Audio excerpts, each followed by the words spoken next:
nova manhã. Entrevista do dia. Hoje é dia da ética e para falar desta que é uma das áreas da filosofia, nós convidamos uma conhecida, a professora e historiadora Ângela Liberati. Hoje não é coluna, é entrevista. Ângela, bom dia, tudo bem? Bom dia, Lilian. Bom dia, Marcelo. Bom dia. Para todos nós, né? Importante, hein, para o Brasil. Ô Ângela, qual a importância aí de pensarmos, refletirmos e debatermos a ética? Bom, a ética é um assunto que vem sendo discutido desde os gregos, né? Que, na verdade, entendiam, eles chamavam de arete, que era a postura do indivíduo para com a política da sua cidade. Ela está relacionada diretamente, estava, né, na Grécia, relacionada diretamente à questão política, porque os gregos entendiam que as questões públicas deveriam ser tratadas pelo cidadão antes das questões individuais, privadas. É um outro tipo de configuração do cidadão, do indivíduo. Então, desde os gregos, os filósofos gregos, no geral, eles abordam a questão da ética, depois os romanos continuam essa discussão, e aí essa discussão vai mudando conforme a época histórica, né? Conforme as determinações históricas do momento em que se discute. E ainda hoje a gente observa, que é uma coisa interessante, a meu ver, que em muitos cursos do ensino superior existe a discussão assim, a ética profissional de tal curso, tal profissão, né? Ainda hoje se discute isso. Portanto, é um assunto aí que atravessa milênios, né? Ângela, quando a gente fala em ética, muita gente costuma bater cabeça imaginando que é algo complexo, é algo que, por ser uma área de conhecimento filosófico, exige um conhecimento profundo para falar sobre isso, para falar sobre moral, quando na verdade não, né? Trata-se de algo muito mais simples e cotidiano do que as pessoas imaginam, estou correto?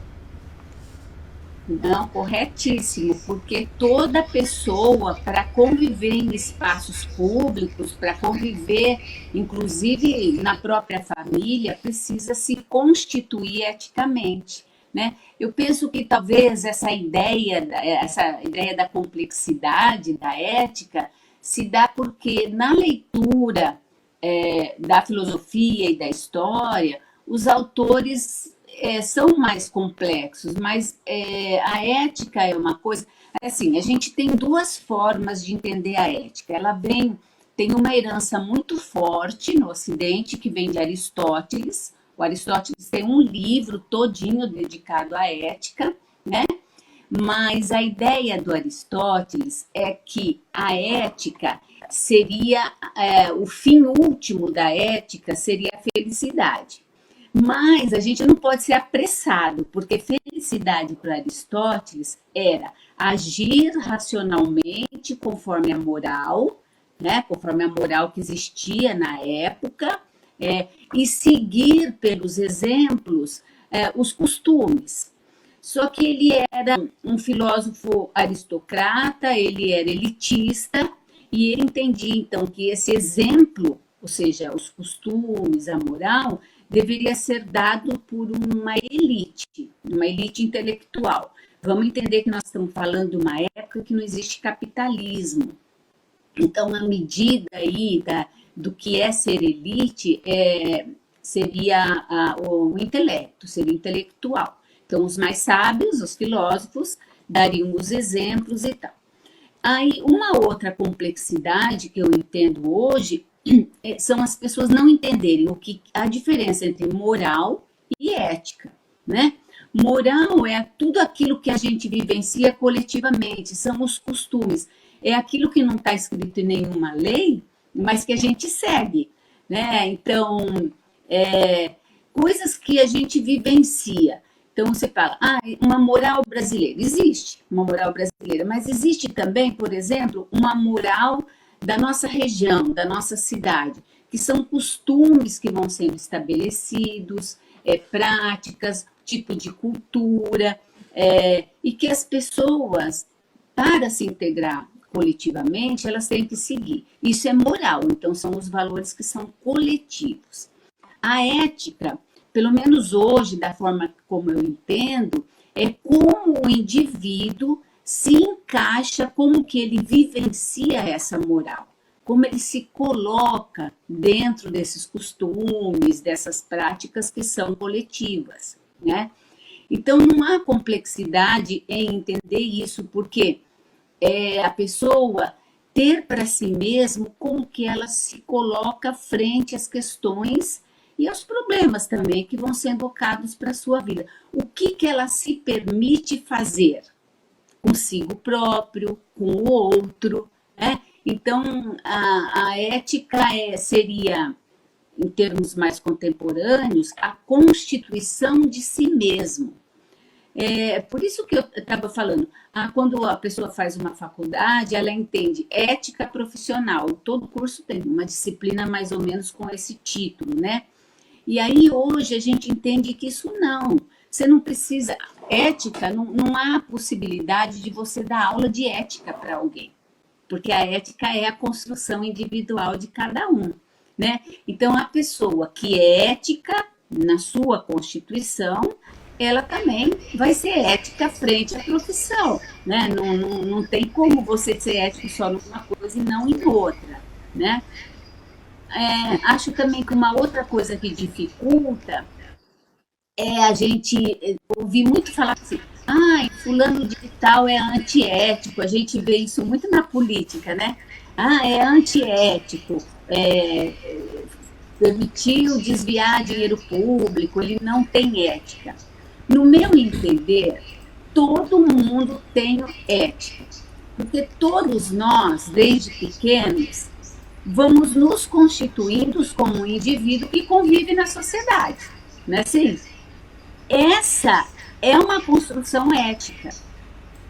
Então, todos têm uma ética, só que tem gente que tem uma ética que lhe permite, por exemplo, uma coisa que me chocou muito foi uma notícia que saiu de uma prefeita no Nordeste e que desviava dinheiro de merenda escolar para comprar objetos pessoais, bolsas e tal.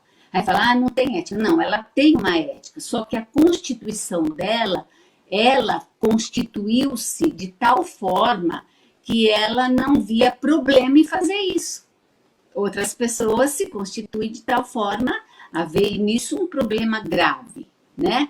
Mas ela tem uma ética, poderíamos dizer aí uma ética defeituosa, talvez, que ela se torna uma pessoa questionável na questão política, na questão pública e na convivência, porque se uma pessoa que é capaz de fazer isso, eticamente falando, é capaz também de fazer outras coisas com a família, com os amigos, certo? Então a gente entende isso. Ô, Ângela, hoje em dia, né, as pessoas mudam muito as palavras, né? Hoje em dia na internet se fala muito de valor.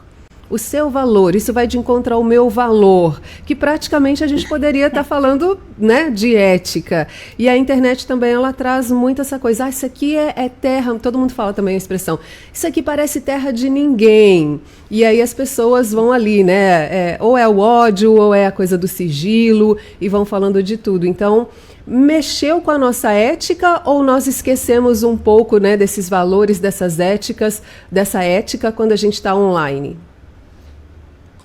Olha, eu observo isso também, que você está falando, Lília, porque a ética, o indivíduo, existe um autor maravilhoso que ele diz que a constituição de si próprio, que é a constituição ética, né, ela tem que ser feita durante toda a vida. Então, não é de repente você vira isso ou vira aquilo. Então, quando se fala de valores, ó, meu valor é diferente, é dessa constituição que se está falando, né? Os gregos antigos tinham duas práticas interessantes para a gente pensar a nossa realidade, que era uma das coisas chamava exame de consciência. O que era esse exame? As crianças, desde muito pequenas, elas eram ensinadas a todo dia fazer uma reflexão sobre as suas experiências. Mas quais experiências? As experiências vivenciadas no espaço público, então, ou também na família e tudo mais. Então, ela pensava o seguinte: o que eu fiz hoje? O que eu vi de interessante hoje? Eu vi alguma coisa que eu admiro, vi alguma coisa que eu não gosto, eu fiz alguma coisa errada, como que eu corrijo isso? Como que eu não repito isso? E a segunda prática se chamava direção de consciência, que era essa troca entre amigos. O grego dá muita importância para a filia, né? A filia é o amor. Então, o amor pelo amigo, o amor pela cidade, né? Existe também o amor erótico, mas nós estamos falando aqui de um amor pela cidade, pelos amigos. E essa direção de consciência seriam as trocas. Então, quando se conversava com um amigo, então se trocavam as experiências dessa constituição, do exame de consciência. Para os gregos isso era importante, por quê?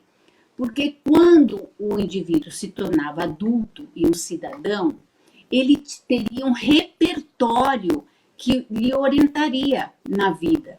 Então, aconteceu tal coisa, eu tenho nesse meu repertório que eu fui constituindo, qual seria a melhor forma de agir, qual não seria. Então, para uma constituição ética, é importante que a pessoa faça reflexões sobre seus atos, senão não há como você refletir, ter um repertório que lhe permita se conduzir em situações extremas ou em situações problemáticas, né? Esse autor, que é o Foucault, ele chama isso de a sua ética tem que ser a constituição da sua vida, a vida inteira, como se você fosse produzir uma obra de arte. Então, a gente pega aí um quadro maravilhoso, vamos pegar um Van Gogh aí, que está na exposição em São Paulo, né? Belíssimo. Então, você pega um Van Gogh. Quando você vê o quadro, você vê uma obra de arte. Mas, para produzir aquilo, o autor sofreu, ele teve problemas, ele errou, né? Ele teve que se refazer. Quantas vezes ele fez o modelo? Quanto tempo antes ele pensou sobre aquilo antes de produzir a obra? Então, a ética, como eu entendo, seria isso: você ir se constituindo de tal forma que a sua vida, sua posição frente ao outro possa ser admirada, né? Como é admirado uma obra de arte. Acho que isso facilita um pouco. Ele chama isso de estética da existência. Você vai constituindo a si próprio como uma obra a ser admirada. Isso seria a ética, não? Perfeito, Ângela. Muito obrigado pela participação de hoje. Nesta semana a gente ainda te aguarda aqui na quinta-feira, tá bom? Tá bom, até lá. Ótima semana, ótimo maio para todo mundo aí. Para todos nós. Para você também.